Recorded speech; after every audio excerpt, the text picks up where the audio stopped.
So in 73, I mean, normally when you think about the Vietnam War and ground troops, the image that you have is troops leaving Vietnam. Here Hmm. you're talking about introducing Marines into Vietnam, not just Vietnam, Korea, you've mentioned other places.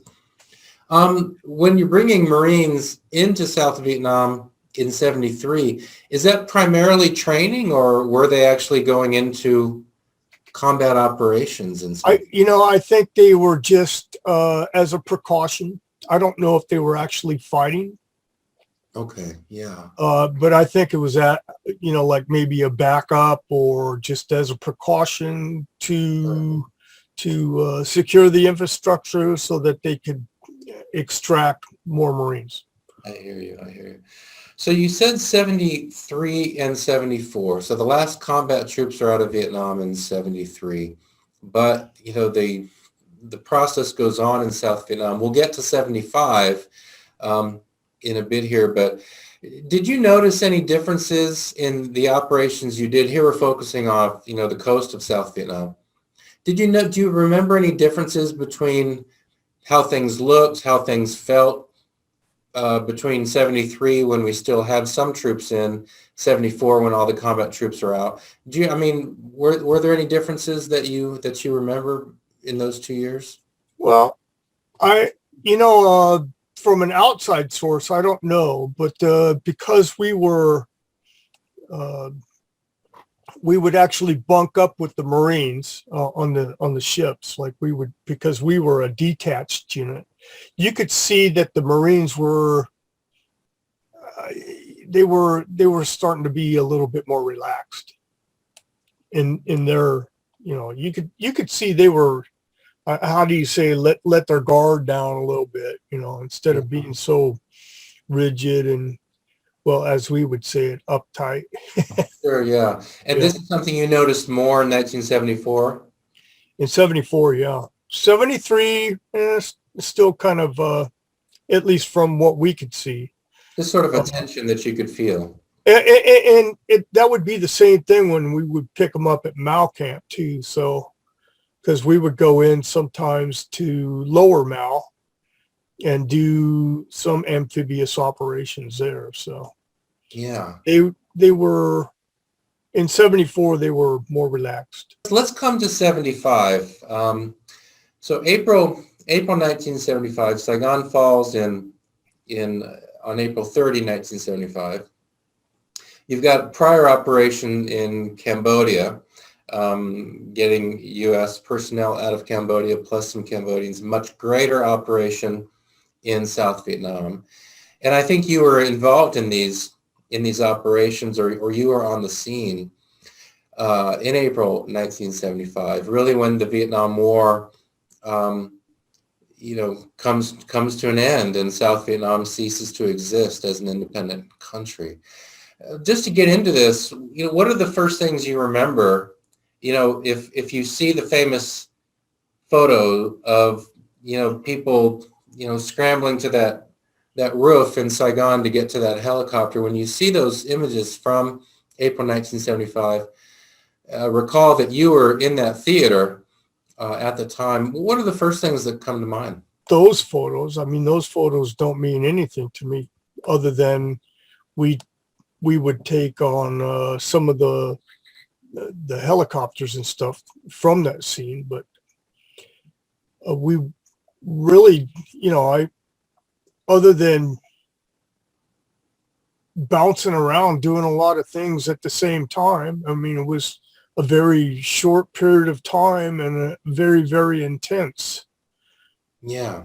Uh, Well, so you mentioned that some of the, you've got this operation where we've got a lot of Marine helicopters, I think, going into Saigon, especially when we're talking about the end of April 75, getting Americans out, getting fellow Marines out. Of course, some Marines are put into Saigon around the embassy there, getting them out and then getting Vietnamese out.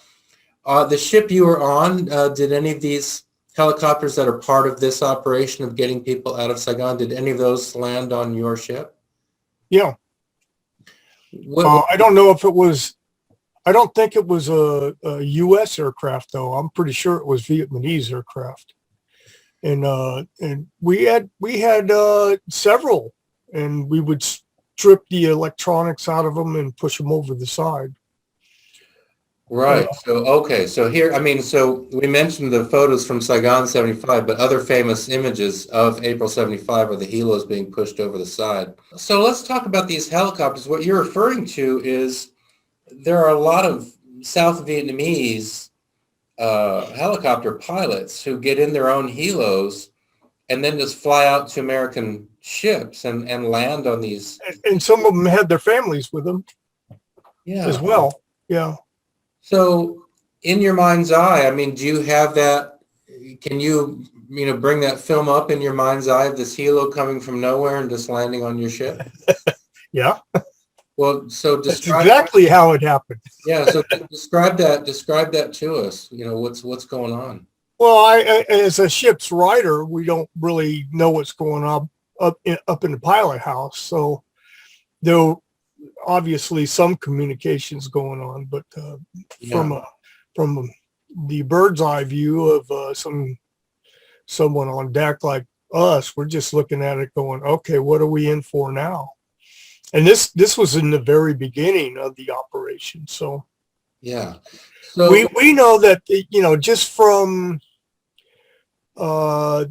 we never really went into general quarters to where we were in full combat standby, but we were in a higher sense, and so we knew something was going on.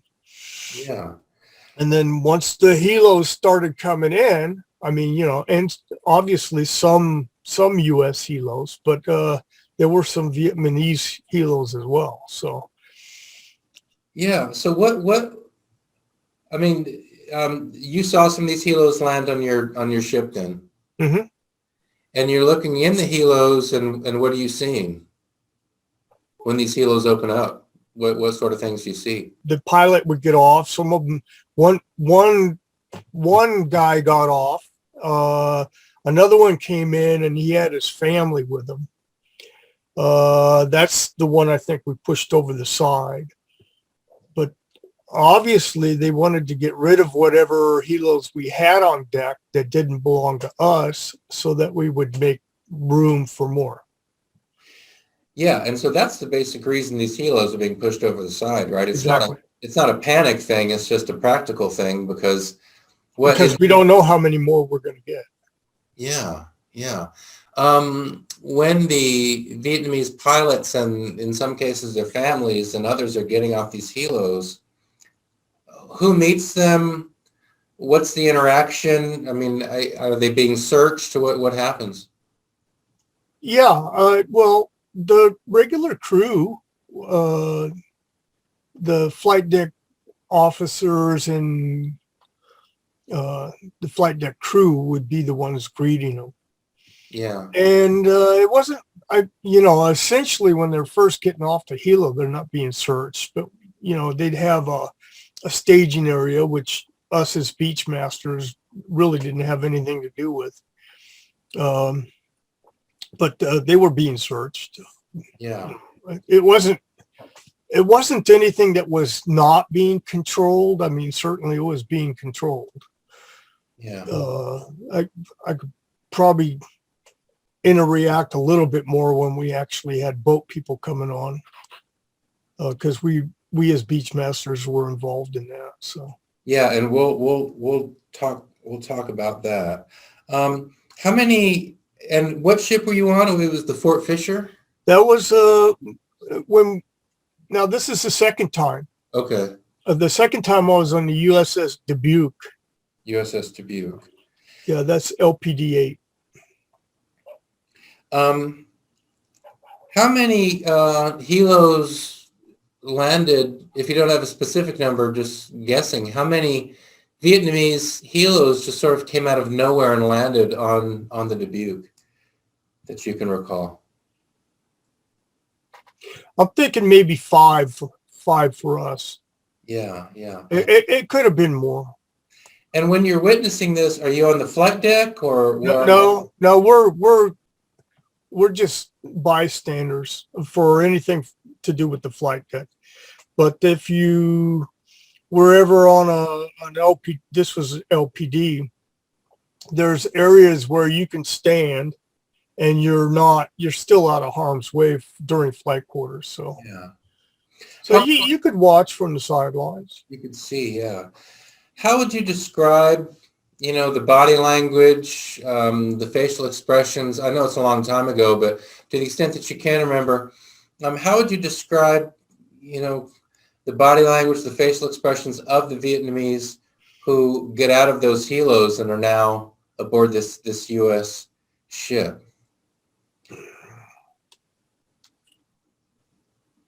I would have to say some confusion and some, anticipation.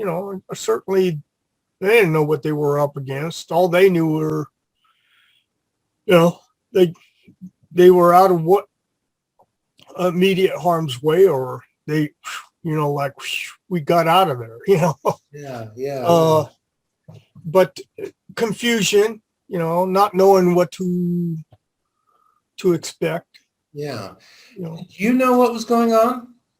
I mean, you've got these helos coming and you must be asking why. Why do we have Vietnamese helos all of a sudden landing on our ship? And we didn't know what was going on at first. So at least us as beach masters. Now, yeah. Some of the crew members who were, definitely involved in flight quarters, I think they knew what was going on. Sure. But when that's going on, I mean, by word of mouth, it didn't take long to say, "Hey, man, we're evacuating people." Because basically, the understanding is South Vietnam is basically is fallen. That's about all. At first, that's all we were getting.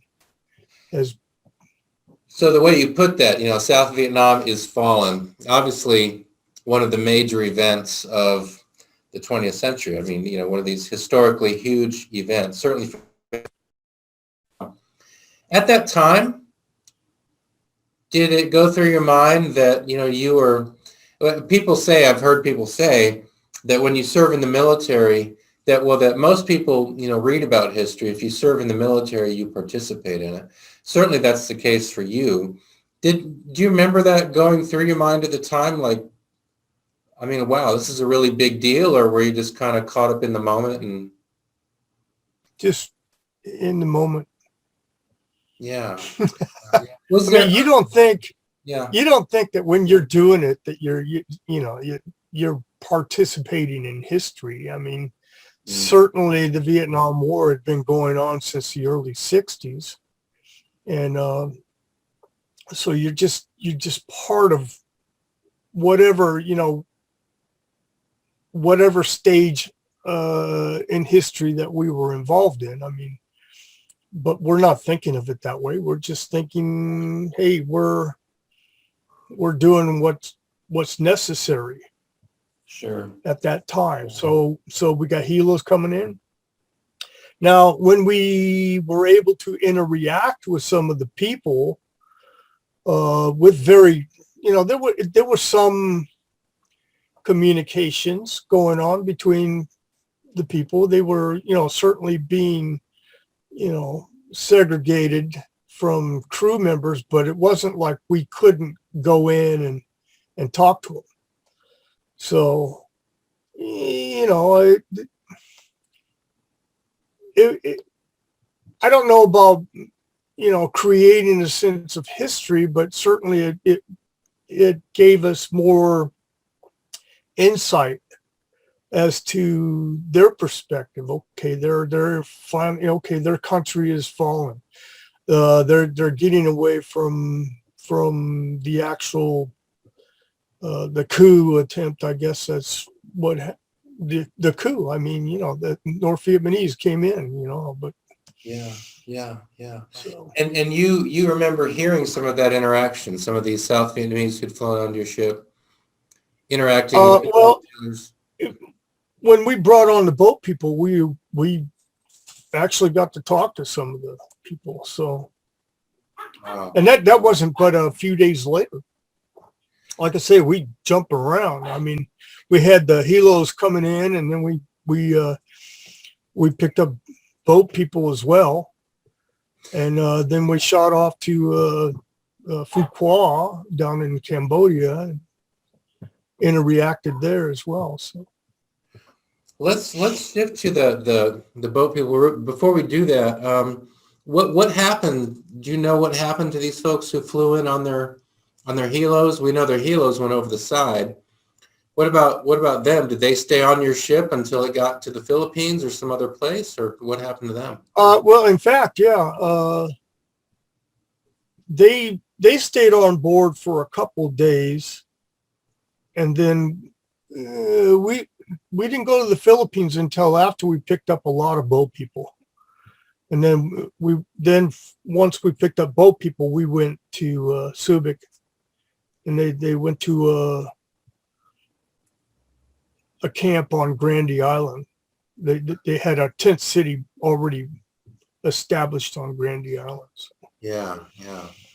So yeah, the people from the helos, they were on board maybe 4 days. Wow.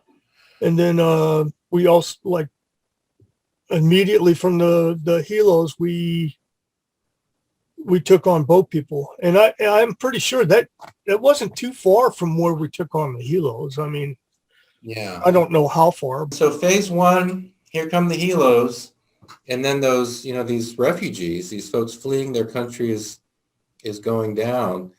The famous imagery of the helos being pushed over the side to make room for more. Mm-hmm. And then you've got, the ship's own stuff that needs to be there. And then we go to phase two then, and now we have refugees on ships. What's the first thing that comes to your mind, or what's the first stage of part two here? Well, I wouldn't call them ships. I mean, they're small fishing boats, but a lot of them. I mean, hundreds of them. And then the first thing you're thinking is, how can there be but maybe 10 or 15 people in these boats? And then we'd lower our stern gate, and we would get a few on. Of course, we had swells. And you get this one small fishing boat, and 100 people would get off of it. It's like, oh my God, they're coming out of nowhere. Wow. And of course, we'd set up a staging area. Our biggest concern were people wanted to come. They were frantic, and they kept on coming. And when your ship is, going up and down, and the boat's getting sucked up underneath, and then you'd lose 2 or 3 boats, and well, you can't. If you can recover people out of the water, you try, but some didn't make it. But then once we did get them on board, some, I would say all of them, they'd have their suitcases, and it would be all of their belongings, and it would be like, just unbelievable what they thought was important to them. And this one lady, she opened up her suitcase, and it was, full of money and hand grenades. No clothes. It's like, or another person would have nothing but small guns, and so their possessions were what they had felt, in their immediate threat. They're going to protect themselves. Wow. So one image, I'm sorry. So one image I have in my mind then is, the helos, like these helos are now coming from nowhere, and like, where's this helo going? And this helo's landing on our ship. And so there's that. And now the next image I have is, now we're looking out, toward the horizon, and we see these small boats coming toward us. And, so what is this? so on the back of your ship, you've got this, I don't know what the right word is, but the deck that you can lower. Yeah, it's a stern ramp, Stern ramp. And so some of these boats are trying to get to that. Right. But then because of the swells, the ship will go up. And then, but some of these small boats, they'll get crushed. They get sucked, just the movement of the ship and the surge of the suction, they get sucked up underneath the ramp. And when the swell comes down, if the boat's big enough, it gets swooshed out. But if it's not big enough or there's too many there, then, one or two ships, they get crunched. So whoever's in the boats, now they're in the water. And then we still got people, more boats wanting to come in. So it started, how do you tell you don't have communication with the people on the boat? How do you tell the people, hey, stand off? Yeah, you just can't do it. So you do what you can, yeah. Were you there? I mean, yeah. You're watching this. We were involved. We were in the assembly line. We were, us as beach masters, we were called to help out with you go to this station, you get searched, you get escorted. So we're in the well deck and we're watching all this happen. And you saw some of these people go in the water? Yeah. And even as that's happening, you've got other boats coming in. So, I mean, what are you trying to do? Are some guys throwing life preservers into the water while other guys are dealing with the boat that's coming in? I mean, what's happening? How would you describe how this scene unfolds? You have, you got a handful of K-Pop life jackets, but you only have so many. I mean, there wasn't enough there to help everybody who was in the water. And, you got some people that were on the boats, they would jump in and help them back onto another boat, but some of them didn't survive. Wow. So, I mean, I'm guessing that at some point, the helos coming in, that might be kind of, never expected to see this. This is kind of, interesting or whatever. But now you're describing something that, I mean, it's an unanswerable question, but I mean, what how does this, I'm trying to think of a better way to ask it than just say, I mean, what are you feeling when you're watching this unfold, or are you feeling nothing? Is it just like, I mean, are you just in pure like operation mode, just do what you can do and you're not feeling anything? How would you describe your own reaction as the scene is playing out in front of you? You've got Vietnamese in the water, you've got more Vietnamese coming toward you. What's your own reaction? What are you doing?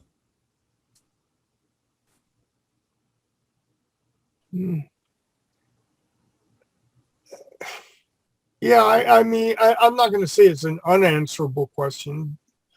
Yeah. Certainly, you're caught up in the moment at the time, and your adrenaline is going, and you're just doing everything that you can. There were moments later on when you had a time to slow down and react with your own thoughts, but you're just saying, man, that was pretty messed up. I mean, but what more could you have done than we were doing already? I mean, from an insight, we were already, doing everything we could, overwhelmed with what we could do.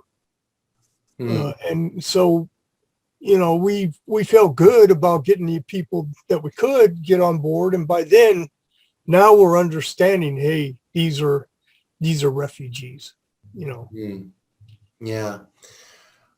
Is there one or two scenes that, have kind of burned themselves most into your memory? Sort of you've got the film to think of these memories as a kind of film that runs. Within that film, Are there sort of one or two still scenes that kind of really stick in your memory? Is there sort of a particular moment, a particular look on a face, a particular sound or something like that that really sticks out? That would be in stage 3. Oh, well, tell us, what was stage 3 then? Well, that would be frequent winds, where we actually had to go alongside the merchant ships, and it was just unbelievable how many people were on those ships. But then knowing, one of the ships, I think it was the Andrew Miller, was grounded. They couldn't make any water.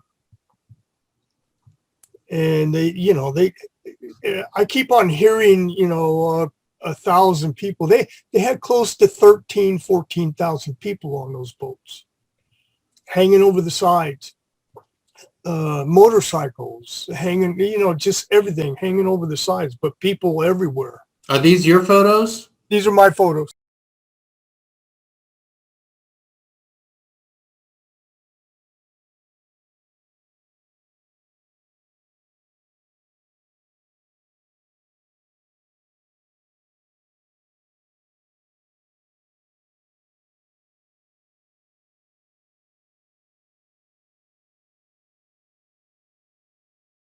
That moment in time, back to your question, was I was TAD to assault craft unit as a beach master, because one of the guys had to go on emergency leave, and so I'm right there. We went alongside the Thomason, and we loaded out a lot of sea rats and water and provisions To provide, to give to the refugees. Exactly. Yeah. And so we're right alongside, and we're seeing all this. It's just unbelievable. And, the people were, you could see despair in their face, but they were also desperate. They couldn't get any water. And we had to put Marines on the ship to keep them away from the provisions, because they were killing each other just to try to get to it. Wow. So, I had to put a Marine battalion, or, 12, 15 Marines on there just to keep them away so that they could distribute evenly. But it was unbelievable how many people were just, the picture you saw was actually a barge next to the ship. So they had, an overflow of people. Yeah. And nowhere to put them. So stage 1, helos, stage 2, small boats, stage 3. Now we've got thousands and thousands of refugees on these. In a place where Vietnam didn't want them either, because during that time we had Vietnamese gunboats just circling us at the time. Even though we're off the coast of Cambodia, Vietnam didn't want us there either. And of course, we couldn't. There was no gunfire or anything, but there was potential for it. These gunboats that you're referring to, is this after the fall of Saigon, or is this while Saigon's in the process of falling? Same. What do they know? The same amount that we know. Information. It's not like curtains closed, show's over. Right. It wasn't like that. Right. What do we know? Maybe they don't know that they won. Right. Yeah. How many days do these, as we're sort of describing them, stage 1, stage 2, stage 3, how many days are we talking about? How many, is this taking place over the space of 2 or 3 days or longer? Well, there was a time period once we picked up boat people that we went back to Subic. Okay. and we dropped those people off. Drop the boat people off. Right. And Okay. then, so there's a 6-day period, maybe, Okay. 2 there, 2 back, two there, or 2 days there, 2 days to offload, 2 days back. Did the Vietnamese aboard the Andrew Miller or the Contender, did any of them make any attempt to get onto your boat from? Oh yeah. How did they do that? Well, they jump in the water and swim right up next to you. We were told not to take on any borders, so you push them off. I mean, we're not, they try to get on board, but you're not going to let them on. We were a little bit harder to get on board than we had Larks standing by us. Though they had a harder time trying to keep the borders off, because they sit real low in the water. Yeah. You know what a lark is, right? No, I don't actually. It's amphibious duck. Oh, okay. Yeah. It drives on land and it goes in the water. You might see them nowadays as tour boats, maybe. Right. Yeah. So it sounds like you're describing a situation where not only do you have people in the water and you ordered, not to pick them up, but it sounds like you've got some Vietnamese who are actually have their hands on the boat or trying to pull themselves into it, and they're being pushed away. Right. I mean, I'm guessing even in that moment, that must have been a pretty. It's hard. I mean, it's like you're here to help, but only to a certain extent. I mean, how do you explain that to people that you're here to help? It's like, hey, we're here to help you, but get off the ship. Yeah. But you have to be. You have to do that to a certain extent, or you're just going to be overrun, and then you're no use at all. So Right. Yeah. I mean, that's one of the reasons, right? Because if you let some on, then of course that gives others the incentive to jump in the water and do the same, and eventually right, and then you're overwhelmed, and then what good are you? I mean, yeah. Wow. It's hard. So we have your photographs and others, and we can see what it looked like aboard the Pioneer Contender, aboard the Sergeant Andrew Miller. Maybe a strange question. What did it sound like when you get close to these ships? You've got these people packed in so tightly. I imagine it wasn't silence. I mean, what did you hear? Yeah. No, it was noisy. Yeah, I mean, you don't understand what they're saying, but they're all yelling. I mean, they're happy to see you. You're there. You're there to help them. I mean, they understood that. They definitely understood that we were there to help.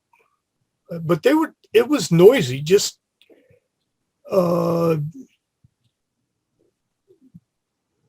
picture yourself in an amphitheater with 250 people, and that can get pretty noisy.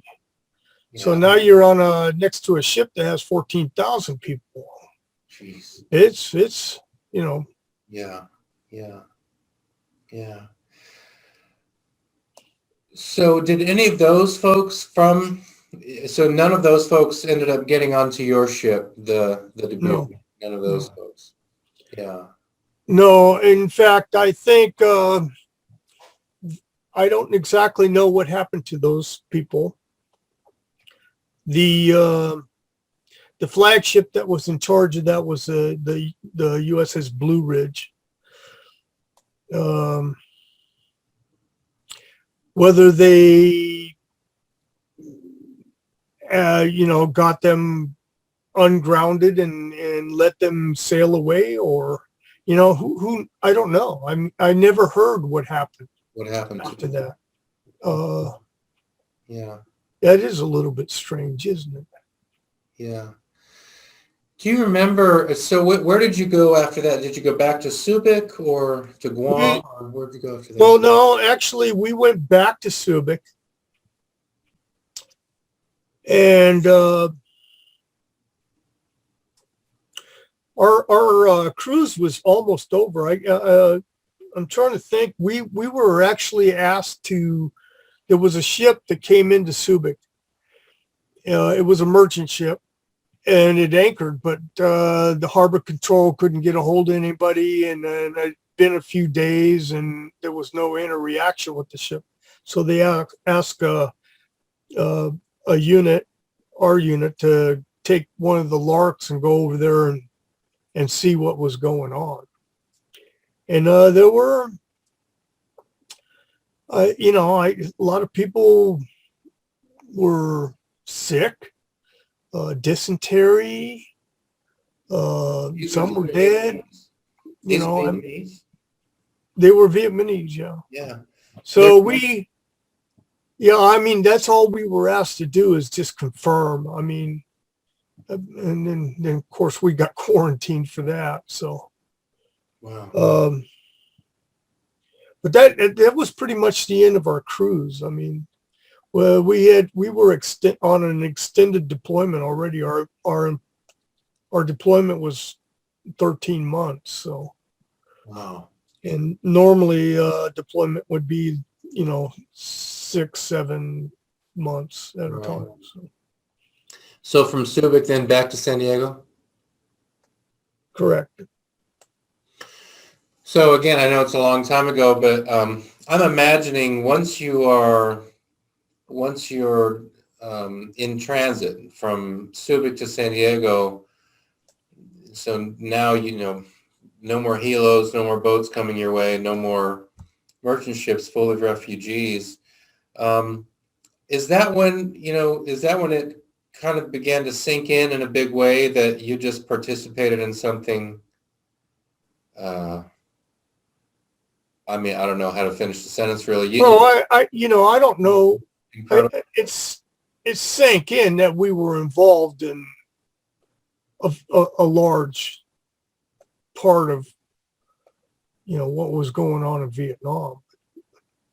I don't think that it wasn't until even 7 or 8 years later that, when things started to come out, that we were involved in such a large part of the evacuation.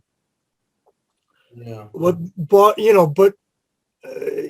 even so, a lot of stuff that we were involved in, it was never mentioned. It was little tidbits here and there, but nothing. How much do you hear about the boat people? Mm-hmm. How much do you hear about, you hear about boat people later on. I was on the USS Hepburn in the 80s, and we were still taking on boat people, mm-hmm. Who were trying to get away from a communist country now, but yeah. I think you said even yourself that you had been involved in recovering boat people. So 1989 USS Ranger. Yeah. So there you go. Yeah. But how much do you actually hear about what happened during frequent winds? For instance, what happened to the 3 merchant ships that had that many people on it? You never hear. And so that's why I appreciate you sharing your memories and then also your photos, so that more folks can learn about this part at the very end of the Vietnam War. So thank you very much for taking the time, Mr. Conklin. I appreciate it.